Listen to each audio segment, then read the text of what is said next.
सबसे पहली खबर में बात करेंगे उत्तर प्रदेश की। झांसी से आ रही है, जहां पर एक दिल दहला देने वाली वारदात का खुलासा हुआ है। यहां जिस रचना यादव नाम की औरत का बेरहमी से कत्ल हुआ है, उसमें पुलिस ने बड़ा खुलासा किया है। पुलिस ने इस मामले में पूर्व प्रधान आरोपी प्रेमी के अलावा 2 आरोपियों को अरेस्ट किया है।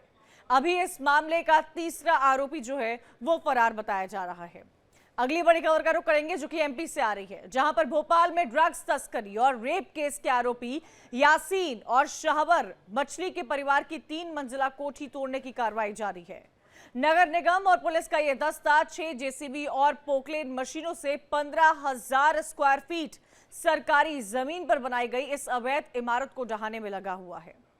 तीसरी खबर का रुख करेंगे, जिसमें बात करेंगे शुभांशु शुक्ला की। अंतरिक्ष स्टेशन की यात्रा पर गए भारत के पहले अंतरिक्ष यात्री ग्रुप कैप्टन शुभांशु शुक्ला ने अपनी यात्रा और मिशन के बारे में पूरे देश को बताया है। ISRO chairman doctor V Narayan के साथ एक्सप्रेस कॉन्फ्रेंस में उन्होंने कहा कि अंतरिक्ष की यात्रा जमीन पर की गई ट्रेनिंग से बिल्कुल अलग थी। उन्होंने इस मिशन को सफल बनाने के लिए भारत सरकार, इसरो और सभी वैज्ञानिकों को धन्यवाद भी किया है। अब बात चौथी खबर की करते हैं, जिसमें बात करेंगे पहाड़ से लेकर मैदान तक के जल प्रहार की। देश के कई राज्यों में मानसून की बारिश और बाढ़ से हालत बेहाल है। गुजरात में सबसे ज्यादा बुरा हाल हुआ है। लगातार बारिश हो रही है, कई शहरों में बाढ़ जैसे हालात है। जूनागढ़ में बादल लगातार बरस रहे हैं, पूरे शहर में सैलाब है। महाराष्ट्र में भी बादल जमकर बरस रहे हैं। गुजरात से महाराष्ट्र क्या हाल है बारिश और बाढ़ का, ये तमाम अपडेट्स आपको देंगे। लेकिन सबसे पहले बात करते हैं नीतीश कुमार के कार्यक्रम की, जिसमें हंगामा हुआ है। बड़ी खबर आ रही है, नीतीश कुमार के कार्यक्रम में हंगामा हुआ है। सीएम नीतीश कुमार ने मुस्लिम टोपी से दूरी बनाई है। नीतीश ने टोपी अपने मंत्री जमा खान को पहना दी। तस्वीरें आपको दिखा रहे हैं, आप देखिए। बिहार से कई तरह की खबरें सामने आ रही है और ये वो वीडियो है जिसको लेकर इस वक्त हंगामा हो रहा है। ये कार्यक्रम था जिसमें नीतीश कुमार पहुंचे थे और इस कार्यक्रम में हंगामा हुआ है। नीतीश कुमार के कार्यक्रम में सीएम नीतीश कुमार ने मुस्लिम टोपी से दूरी बना ली है। नीतीश ने टोपी अपने मंत्री जमा खान को पहना दी, जिसकी तस्वीरें आप इस वक्त देख रहे हैं। बिहार के पटना की ये तस्वीरें हैं। कार्यक्रम में सीएम नीतीश कुमार पहुंचे थे, जहां पर उनको टोपी पहनाने का प्रयास किया जा रहा था, लेकिन वो टोपी नहीं पहनते हैं, वो उससे दूरी पहनाते हैं और वहां पर उनके मंत्री जमा खान को वो टोपी पहनाते हुए नजर आ रहे हैं। सवाल खड़ा हो रहा है कि आखिर मुस्लिम टोपी से क्यों दूरी बनाई है? क्या यहां पर एक बार फिर से इस पूरे मामले को लेकर राजनीति आने वाले वक्त में देखने को मिलेगी? हंगामा हुआ है, जिसका वीडियो इस वक्त आपको दिखा रहे हैं। देखिए, उनको सीएम नीतीश को टोपी पहनाने की कोशिश की जाती है, लेकिन नीतीश ये टोपी जो है अपने ही मंत्री जमा खान को पहना देते हैं।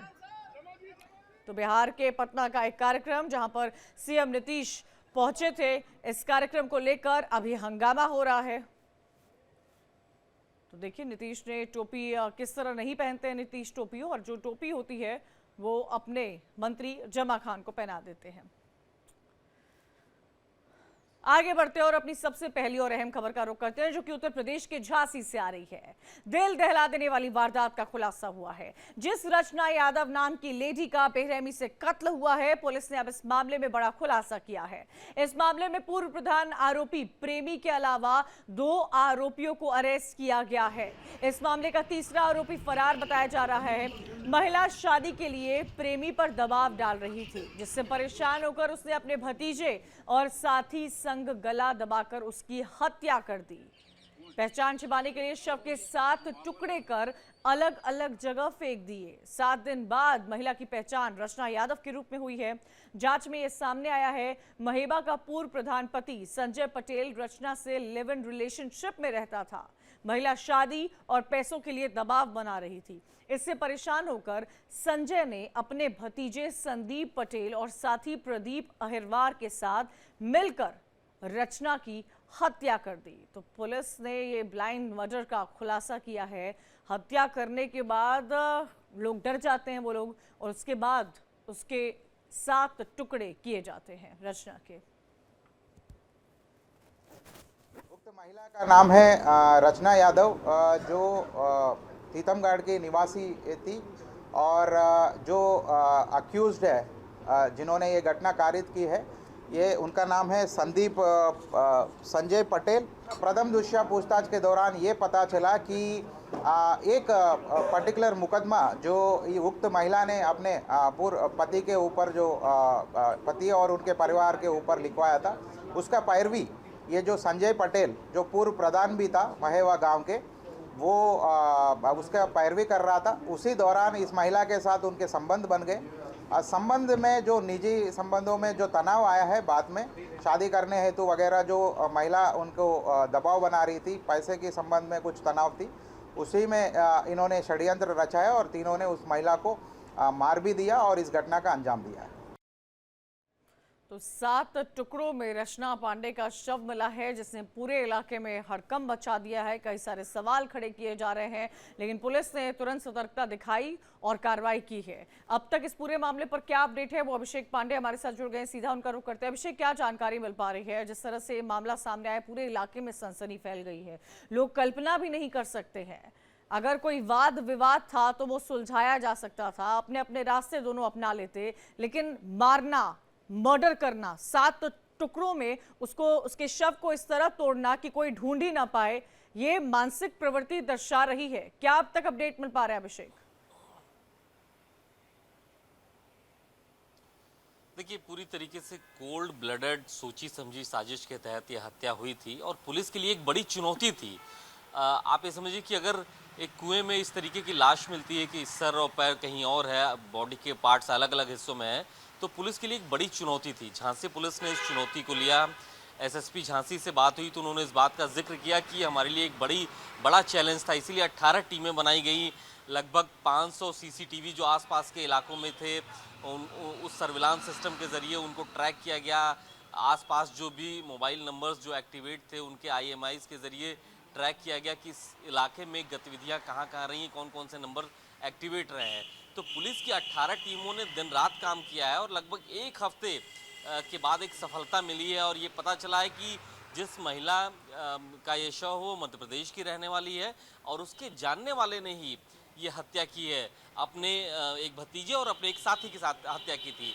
तो फिलहाल 2 लोगों को अरेस्ट कर लिया गया है, केस को खोल दिया गया है, यानी खुलासा हो गया है, आरोपियों की धरपकड़ हो गई है। एक अभी हालांकि फिलहाल अभिषेक फरार अभी चल रहा है। बताया जा रहा है कि इस केस में रचना और रचना के प्रेमी लिव इन रिलेशन में रहते थे, आप साथ रहते थे, आप एक दूसरे को जानते थे।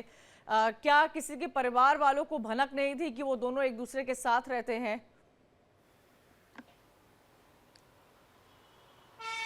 देखिए, रचना के बारे में जब हमने पता किया तो रचना की 2 शादियां इससे पहले हो चुकी थीं। जो दूसरी शादी उसकी जो टूटी थी, उसी के मामले में जो संजय, जो कि आरोपी है इस मामले में जिसने हत्या की है, वो मदद कर रहा था, पैरवी कर रहा था, सहायता भी दे रहा था, कानूनी सहायता दिला रहा था। कोर्ट में मामला चल रहा था रचना की दूसरी शादी का और उसी दरमियान दोनों के बीच में दोस्ती हो गई, दोनों लिव इन में रहने लगे और ये बात वहाँ उस इलाके में बहुत से लोगों को पता थी। गांव में भी इस बात की चर्चा थी कि दोनों के बीच में कुछ रिलेशंस हैं, संबंध हैं। लेकिन बात तब बिगड़ी जब रचना ने पैसों की डिमांड कर दिया, शादी का दबाव बनाने लगी और उसके बाद से संजय को ये लगा कि उसका घर टूट जाएगा, क्योंकि वो एक प्रधान पति भी है, उसकी एक उस क्षेत्र में एक पहचान भी है, एक इमेज बना के रखा था वो। तो उसको लगा कि अब दिक्कत होने लगी है, जो डिमांड्स हैं वो नाजायज़ डिमांड होने लगी रचना की तरफ से और इसीलिए उसने की 3 मंजिला कोठी तोड़ने की कार्रवाई जारी है, जिसकी तस्वीर आप देख रहे हैं। नगर निगम पुलिस का दस्ता 6 JCB और पोकलेन मशीनों से 15,000 स्क्वायर फीट सरकारी जमीन पर बनाई गई इस अवैध इमारत को ढहाने में लगे हुए हैं। कार्रवाई गुरुवार सुबह करीब 11 बजे शुरू की गई थी। इससे पहले कोठी में रखा सामान बाहर निकाला गया। ये कार्रवाई भोपाल के कोकता हथई खेड़ा में हुई है। 22 करोड़ की 3 मंजिला आलिशान कोठी की तस्वीर आप देख रहे हैं, जो कि सरकारी जमीन पर अवैध अतिक्रमण कर बनाई गई थी। भोपाल पुलिस ने कॉलेज छात्राओं से जुड़े रेप ब्लैकमेलिंग केस में शाहवर मछली और उसके भतीजे यासीन को गिरफ्तार किया है। इन दोनों की गिरफ्तारी के बाद चाचा शारिक मछली भी पुलिस की गिरफ्त में आया। आपको ये भी बताते चले कि सीएम डॉक्टर मोहन यादव ने 2 दिन पहले ही कहा था, लव जिहाद हो या ड्रग्स माफिया हो, इस तरह के अपराधों को हम छोड़ेंगे नहीं, नेस्तनाबूद कर देंगे। और उसकी तस्वीरें आपके सामने हैं। शासकीय जमीन पे बना है, तहसीलदार कोर्ट से ऑर्डर हुआ है, नगर निगम से नोटिस मिला है, उसके बेहाफ में कार्रवाई होगी। तो मछली परिवार की कोठी का हाल देखिए। 22 करोड़ की ये कोठी 3 मंजिला, लेकिन किस तरह से इस कोठी को बनाया गया, किस मंसूबों से इस कोठी को बनाया गया, कैसे सरकारी जमीन पर अवैध तरीके से इस कोठी को बनाया गया, तो उसका यही हश्र होना ही था। तस्वीरें आपको दिखा रहे हैं। मछली गैंग की कोठी जमींदोज की गई है। और आपको ये भी बता दें कि मध्य प्रदेश से कई इस तरह की खबरें सामने आती है जहां पर इन्हीं अपराधियों पर बुलडोजर का एक्शन चलता है। ज्यादा जानकारी के लिए सीधा रुख करेंगे मुक्ता पाठक, भोपाल से हमारे साथ जुड़ी हुई है। मुक्ता, एक और मामला और एक और तस्वीर। मौके पर बताया जा रहा है 400 पुलिसकर्मी तैनात है। मछली परिवार की कोठी का क्या हाल हुआ है ये हम देख पा रहे हैं। एक बहुत बड़ा संदेश उन तमाम लोगों को जो गलत गतिविधियों में मध्य प्रदेश में इन्वॉल्व हो रहे हैं। इस पूरे में क्या जानकारी मिल पा रही है? परिवार वालों का क्या कुछ कहना है मुक्ता? बिल्कुल सही कहा आपने। देखिए, बहुत एक कड़ा संदेश जो है ये जा रहा है।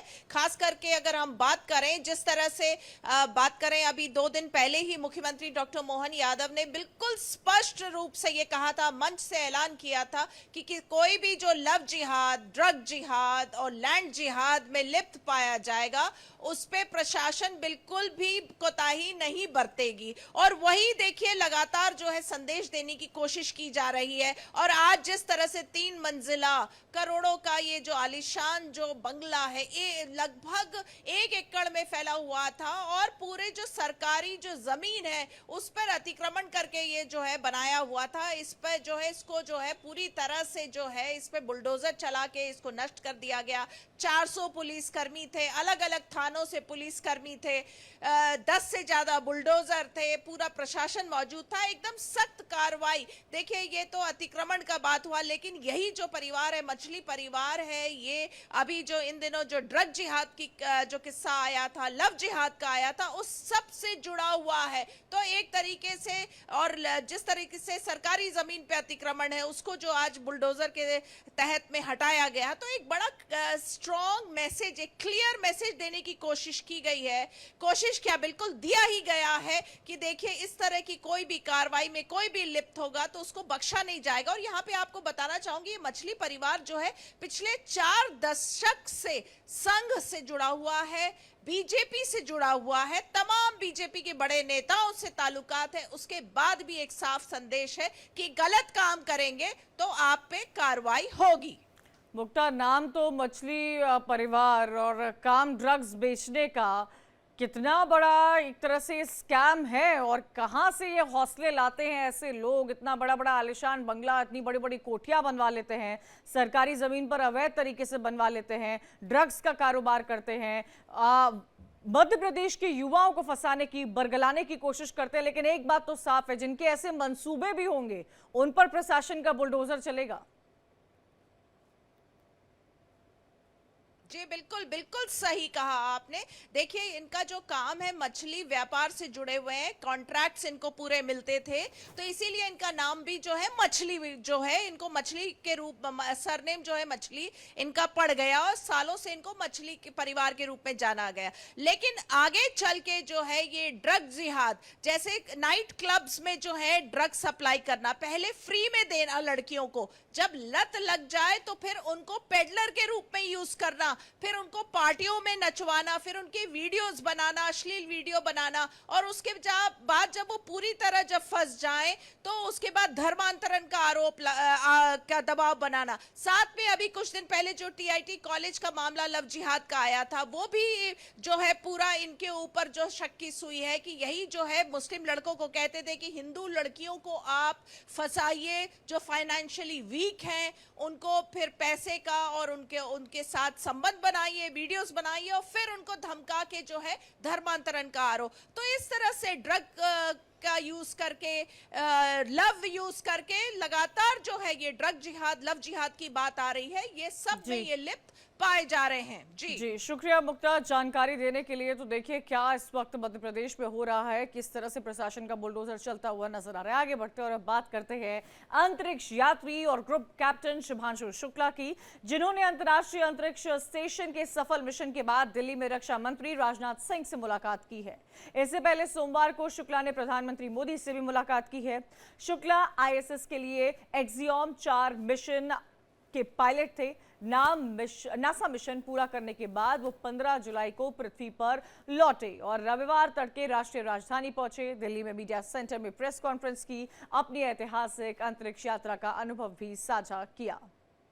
तो तस्वीरें आपको दिखा रहे हैं, स्पेस स्टेशन की पूरी जानकारी दी है आज। और आपको ये बता दें प्रेस कॉन्फ्रेंस भी की, प्रेस कॉन्फ्रेंस में बताया कि उनका अनुभव कैसा रहा। इससे पहले PM मोदी से भी शुभांशु ने मुलाकात की थी। राजनाथ सिंह से ये मुलाकात बताते हुए कि क्या एक्सपीरियंस इनका स्पेस में रहा था, स्पेस से भारत कैसा दिख रहा था, क्या अनुभव इनका स्पेस में रहा, जो चीज़ें इन्होंने ग्राउंड पर सीखी थी वो कितनी काम आई जब स्पेस मिशन पर निकले थे। और तस्वीरें आपको दिखा रहे हैं शुभांशु शुक्ला की राजनाथ सिंह से मुलाकात की ये तस्वीरें हैं जब वो दिल्ली वापस इंडिया वापस पहुंचे थे। PM मोदी से भी मुलाकात की थी, राजनाथ सिंह से मुलाकात की तस्वीरें इस वक्त आपको दिखा रहे हैं। ब्रेक के बाद आपका स्वागत है। अगली खबर का रुख करते हैं, जहां बारिश और बाढ़ से देश के कई राज्यों में हाल बेहाल है। महाराष्ट्र से लेकर बिहार, हिमाचल प्रदेश, गुजरात के पोरबंदर में बारिश के चलते इलाके में बाढ़ और उत्तराखंड तक चारों ओर भारी बारिश से परेशानी हो रही है। बारिश का प्रकोप छाया हुआ है, सड़कें नदियों में बदल गई है, बारिश ने लोगों के घरों को ढक लिया है।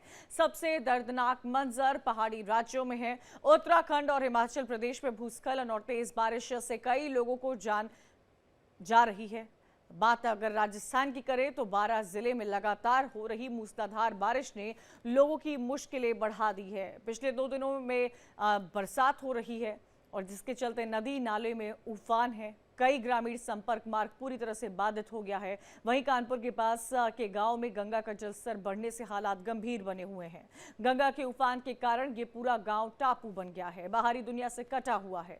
सड़कों पर पानी भरने के लिए आवागमन के लिए नाव का सहारा लेना पड़ रहा है। स्कूल्स बंद हैं, लोग जीवन यापन के लिए संघर्ष कर रहे हैं। बात बागपत की करें तो बागपत में यमुना नदी का जलस्तर खतरे के निशान तक पहुंच गया है। जिलाधिकारी अस्मिता लाल ने खेकड़ा तहसील के अलीपुर और काठा तटबंधों का निरीक्षण किया है। गुजरात में भारी बारिश से कई तटीय जिले बाढ़ की चपेट में आ गए हैं। जूनागढ़ और पोरबंदर सहित प्रभावित इलाकों में बचाव कार्य जारी है, जबकि मौसम विभाग ने और बारिश की चेतावनी भी दी है। गुजरात की आपको तस्वीरें दिखा रहे हैं, ड्रोन इमेजेस देख रहे हैं आप। ये देखिए क्या हालात बने हुए हैं। जम्मू से लेकर गुजरात, राजस्थान, हर तरफ सिर्फ और सिर्फ बारिश ही देखने को मिल रही है। ज्यादा जानकारी के लिए सीधा रुख करेंगे हमारे संवाददाता रमन सैनी का, जम्मू से हमारे साथ जुड़े हुए हैं। रमन, क्या जानकारी मिल पा रही है? आज मौसम का मिजाज कैसा है? किश्तवाड़ में पिछले कई दिनों से रेस्क्यू ऑपरेशन चल रहा था। बारिश और बाढ़ की वजह से जम्मू के कौन कौन से इलाके अब भी प्रभावित हैं? देखिए, निश्चित रूप में पिछले करीबन 1 सप्ताह से अगर देखें तो लगातार बाढ़ और बारिश का कहर जो है वो जम्मू कश्मीर समेत पूरे उत्तर भारत और उत्तर भारत के साथ साथ में हमें कह सकते हैं कि मध्य भारत और पश्चिमी भारत में भी जिस तरीके से मानसून ने कहर बरपा रखा है तो वो कहीं ना कहीं लोगों के लिए परेशानी का सबब बना हुआ है। जम्मू कश्मीर की अगर हम बात करें तो आज एक थोड़ी सी राहत जरूर मिली हुई है कि आज बारिश जो है वो नहीं है, लेकिन शनिवार से एक बार फिर मौसम एक्टिवेट हो रहा है और शनिवार को एक बार फिर जो है वो जम्मू कश्मीर समेत पंजाब, हिमाचल प्रदेश, उत्तराखंड और पूरा मध्य भारत जो है वो बारिश के चपेट में रहेगा। और ऐसे में मौसम विभाग की तरफ से दोबारा चेतावनी जो है वो जारी की गई है। जिस तरीके से अगर हम पश्चिम भारत की बात करें तो पश्चिम भारत में जिस तरीके की तस्वीर देखने को मिल रही, चाहे वो मुंबई हो चाहे वो गुजरात हो, वहाँ पर सड़कें जो हैं वो नदियों में तब्दील हो चुकी हैं और लगातार लोगों को खासी परेशानियों का सामना करना पड़ रहा है। सभी नदियाँ जो है वो इस समय अगर हम देखें तो उफान पर नजर आ रही हैं। गंगा नदी उत्तर प्रदेश में देखें, जमुना नदी को देखें, चाहे वो दिल्ली का इलाका हो, नोएडा का इलाका हो, मेरठ का इलाका हो, हर जगह पर उफान है और कहीं ना कहीं बाहर आने के लिए पूरी तरीके से आमादा नजर आ रही है। तो ये मौसम का अभी अलर्ट जो है वो जारी है और किसी भी तरीके से भी कोई कई राज्यों में अलर्ट जारी किया है, कहीं रेड, कहीं ऑरेंज तो कहीं येलो। शुक्रिया रमन जानकारी देने के लिए। आगे बढ़ते हैं और अब बात करेंगे दिल्ली की। दिल्ली की मुख्यमंत्री रेखा गुप्ता पर हुए हमले के बाद उनकी सुरक्षा को बढ़ा दिया गया है। इस मुद्दे पर हमारी संवाददाता दृष्टि गुप्ता ने दिल्ली बीजेपी अध्यक्ष वीरेंद्र सचदेवा से खास बातचीत की है। दिल्ली की मुख्यमंत्री रेखा गुप्ता पर बुधवार को किए गए हमले को लेकर के अब उनकी सुरक्षा बढ़ा दी गई है। उनका स्वास्थ्य कैसा है, इस विषय में जानने के लिए हम बात करते हैं दिल्ली प्रदेश अध्यक्ष भाजपा के वीरेंद्र सचदेवा जी से। सर, आप उनसे मिले थे, अब उनका स्वास्थ्य कैसा है? सुना है वो सदमे में थी। जिस तरह की घटना हुई थी वो अगर हमारे या आपके किसी के साथ भी होती तो वो सदमा लगना स्वाभाविक ही है। आज सुबह भी मेरा मिलना हुआ है और स्वास्थ्य ठीक है और आज उन्होंने अपना कुछ रोज़मर्रा के काम भी निपटाए हैं। चोट लगी है तो धीरे धीरे वो रिकवर होगा, जो भी विषय है। और इस तरह की घटनाओं की जितनी निंदा की जाए उतनी कम है और लगातार वो अपने मनोबल को मजबूत बनाए हुए हैं और मैं तो शुभकामनाएं देता हूं उनको कि इतनी घटना के बाद भी उन्होंने अपना धैर्य नहीं खोया और बिल्कुल मजबूती के साथ वो अपने काम में जुटे हैं। सर, लगातार उन्होंने यही कहा है कि जन सुनवाई रुकेगी नहीं और लगातार वो अपना काम इसी तरीके से करती रहेंगी। इसके तहत उनको Z- श्रेणी की सुरक्षा दी गई है, जिसमें कि CRPF के जवान जो है उनकी मुस्तैद रहेंगे। देखिए, जन सुनवाई नहीं रुकेगी, ये तो तय है। और अच्छी बात यह है कि हमारी जो मुख्यमंत्री हैं ये लगातार जनता के बीच में जाके काम करती हैं और ऐसा अमूमन सभी भारतीय जनता पार्टी के कार्यकर्ता करते ही हैं और उनके स्वभाव में भी है कि वो सहजता से, सुगमता से सबसे मिलती हैं और उसी का अवसर उस अपराधी ने उठाया है। अब इसी चीज़ को देखते हुए जो सिक्योरिटी बढ़ाई गई है उनकी, तो उसमें कुछ प्रोटोकॉल होंगे, लेकिन उनका तब भी ये मानना था कि भाई मेरे और जनता के बीच में दूरी नहीं आनी चाहिए। तो उसका वो सुरक्षा जांच एजेंसी क्या मैकेनिज्म बनाएंगी वो उनका विषय है, लेकिन हमारी मुख्यमंत्री जो जनता की मुख्यमंत्री है, जन जन की मुख्यमंत्री है, वो जनता के बीच में रह के जन सुनवाई करती रहेंगी।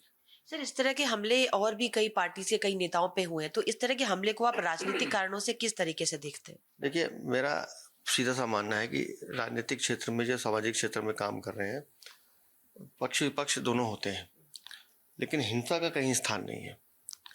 आप के विरोधाभास हो सकते हैं, आप किसी विषय पे सहमति या असहमति जता सकते हैं, लेकिन उसका एक तरीका है लोकतंत्र में। लेकिन हिंसा का सहारा लेना और इस तरह की मारपीट करना, इसकी गुंजाइश कहीं नहीं है, किसी के साथ भी नहीं है। तो मैं तो ऐसे किसी भी घटना की कड़ी निंदा करता हूँ और उम्मीद करता हूँ कि कम से कम दिल्ली देश की राजधानी है, बाकी देश में भी इस तरह से नहीं होना चाहिए। बहुत शुक्रिया हमसे बात करने के लिए। कैमरामैन मृत्युंजय के साथ दृष्टि गुप्ता, इंडिया डेली, दिल्ली।